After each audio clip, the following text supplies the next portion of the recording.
जुळेवाडीतील गोसावी समाजाचे आमरण उपोषण अखेर मागे। उदयदादा घाडगेंच्या आश्वासनानंतर तोडफोड टळली।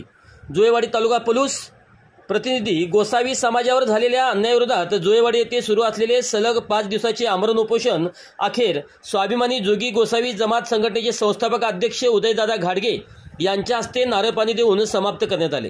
गोसावी समाजाचे संदेश बबन जाधव हे आपल्या कुटुंबियासह मागील 5 दिवसापासून आमरण उपोषणावर बसले होते।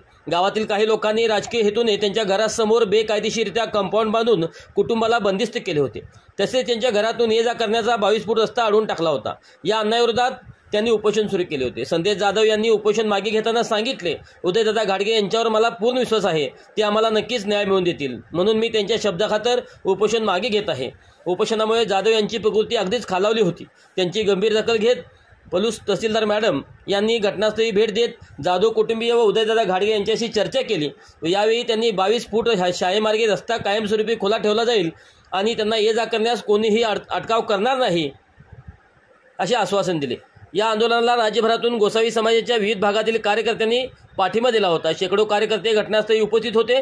समाजातील ज्येष्ठ नेत्यांच्या उपस्थितीमुळे प्रशासनाने त्वरेने निर्णय घेतला आणि तडजोडीच्या मार्गाने वाद मिटवला गेला। उदयदादा घाडगे यांनी उपोषणकर्त्याला नारळ पाणी देऊन उपोषण सोडविले। यानंतर समाजात समाधान व्यक्त होत असून गोसावी समाजाने एकजूट दाखवत अन्यायाविरुद्धचा लढा यशस्वी केल्याचे समाधान सर्वत्र होत आहे।